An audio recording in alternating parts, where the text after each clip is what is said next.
Што представува спонтан абортус? Значи, секое природно, ненамерно прекинување на бременност се нарекува спонтан абортус. Што може да го предизвика спонтаниот абортус? Кои би биле причините кои што може да доведат до спонтан абортус? Значи, различни се причините за спонтаниот абортус, меѓутоа начелно да кажам, особено за раниот спонтан абортус, во 60 до 70% најчесто сте хромозомски, односно генетски аномалии. Остатокот од причините се различни. Голем дел отпаѓаат и на антифосфолипидниот синдром, односно на тромбофилиите, каде што имаме ситуација со пореметено згручување на крвта на трудницата, што може да доведе во спонтан абортус. Различни видови на инфекции може да доведат до губење на плодот, аномалии на матката, структурни, значи септоми, поделени матки, двороги матки, еднороги матки, исто така се причина за рани, па и подоцнежни спонтани абортуси. Хормонски промени, проблеми со хормоните, посебно со тироидната жлезда, со пролактинот, знаат да бидат причини за спонтани абортуси. Кога зборуваме вака, кои знаци може да сигнализираат дека се случува спонтан абортус? Дали може жената, бремената жена да ги препознае?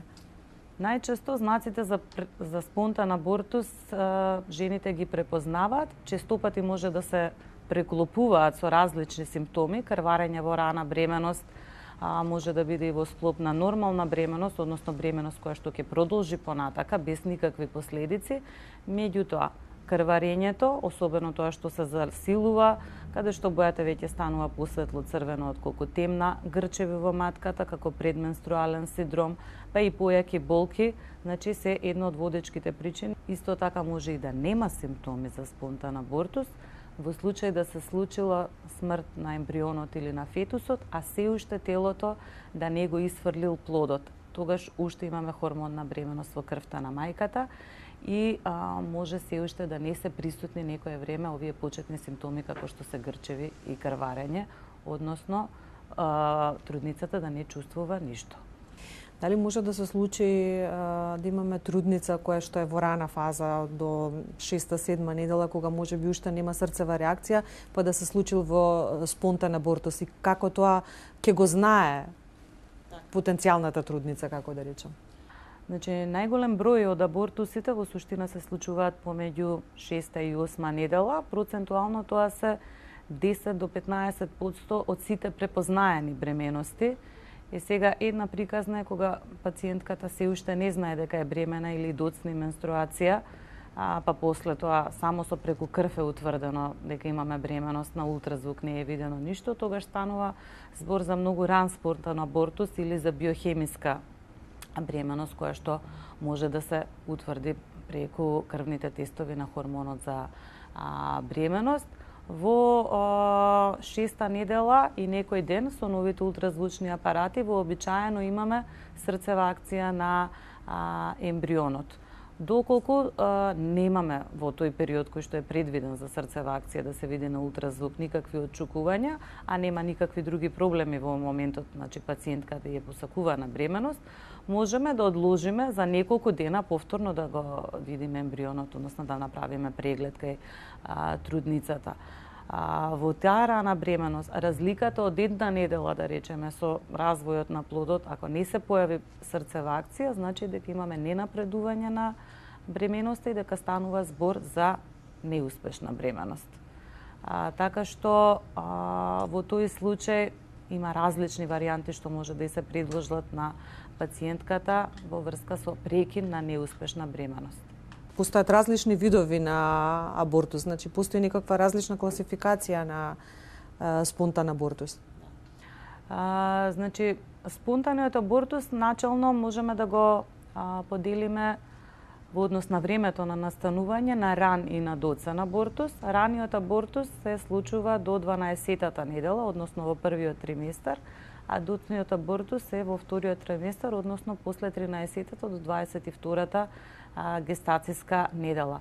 Во однос на времето на појавување и симптомите што се појавуваат, значи може да биде заканувачки абортус, може да биде абортус во тек, може да биде абортус кој е комплетен, односно каде што веќе овулоплацентарната маса е целосно исфрлена од матката на жената, може да биде некомплетен абортус, каде што имаме делумно исфрлување на плодот и на плацентата, може да биде одложен абортус, односно каде, како што напоменав претходно, доколку настапила веќе фетална смрт, а организмот се уште не почнал со крварење, односно исфрлање на концептот. Тоа може по природен пат да се случи подоцна кај некои жени, доколку станува збор за поголема бременост или некаква ризична бременост или знаци на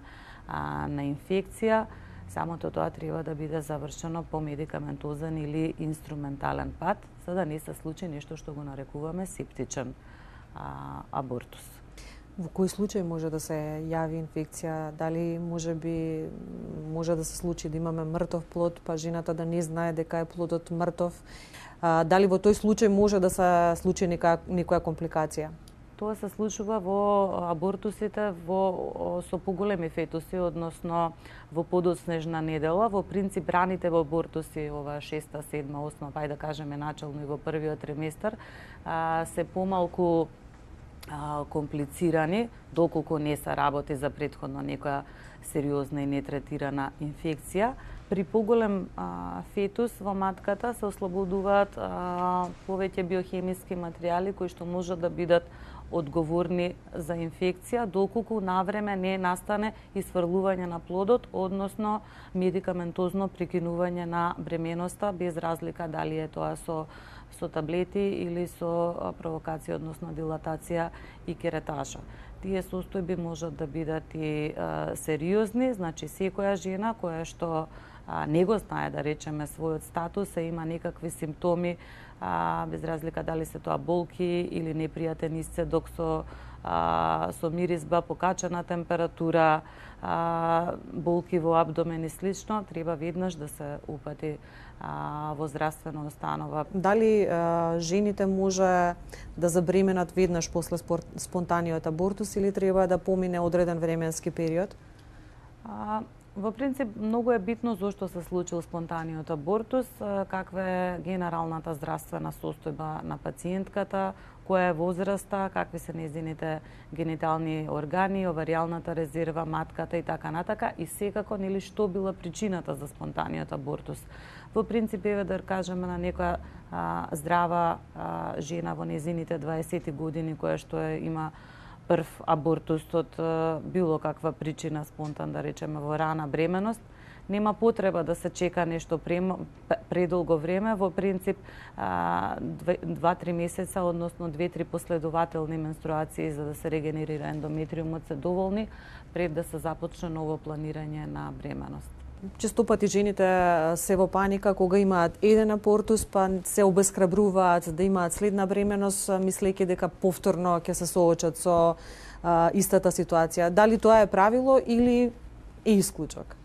Во принцип, да, знаат да бидат тешки ситуациите за менаџирање, каде што жена има веќе доживеано спонтан абортус. Друга е приказната доколку жената, односно парот, има живородено дете, едно-две, помалку травматично е прифаќањето дека се случил спонтан абортус. Секако е потешко доколку е прв, посебно прв, втор или трет, доколку се повторува. Во принцип, статистички, да, жените кои што имале спонтан абортус имаат поголем ризик да доживеат повторно, а жените кои што имаат веќе 2 или 3 репетитивни абортуси, секако тој процент за следна бременост која што можеби ќе биде неуспешна е зголемен во однос на жените што немале. Меѓутоа, овдека е приказната да се открие, ако може, зошто се случил тој спонтан абортус и врз основа на тоа да се планира следна бременост. Колку менталното здравје е важно како дел од третманот на лечење на жените после доживеан спонтан абортус? Значи, ние како доктори пред се треба да бидеме нели луѓе и емпатични, секако се соживуваме со секоја една приказна што се случила на жените и тука е разговорот каде што со реални факти ќе ги охрабриме дека шансите се да биде во ред се многу поголеми отколку нешто да не биде. Стручно и со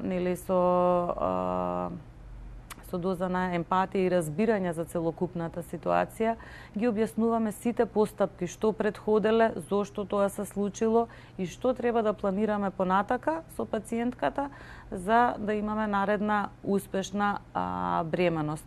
Многу од тие жени, иако ќе се опорават физички релативно брзо после спонтаниот абортус, психичкото опоравување може да биде и подолготрајно, посебно за жени каде што се во понапредната возраст, каде што мислат дека тоа им е последна шанса за бременост, кои што се соочувале со инфертилитет долги години и слично, знае да биде навистина сериозна и страшна вест, нели се тоа да се прими и да се преживе.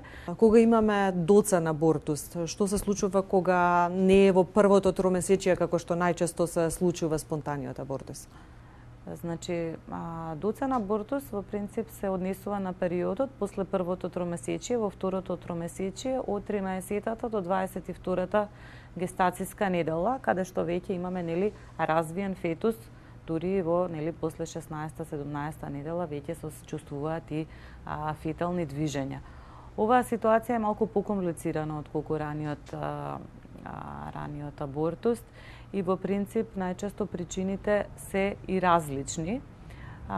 Една од честите причини за абортус во вториот триместар е инкомпетенција, односно слабост на грлото на матката. Значи може да се случи безболно отварање на грлото на матката, каде што веќе кога е напреднат абортусот, жената ќе почувствува некакви симптоми заради кои што ќе дојде на лекар, каде што веќе може да се воспостави дека е комплет отворена или дека е пролабиран воденикот во вагината и така натаму, односно дека станува забор за еден започнат абортус кој што не може да се спречи.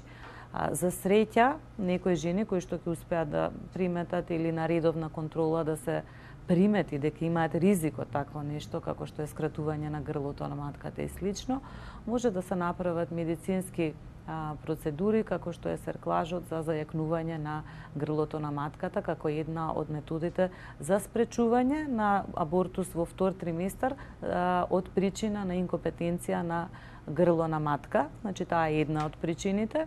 Исто така другите причини се инфекции во бременост кои што ќе останат нетретирани. Овдека помала е веќе стапката на хромозомопатија. Абортусите заради хромозомопатија најчесто завршуваат со спонтан абортус во рана бременост.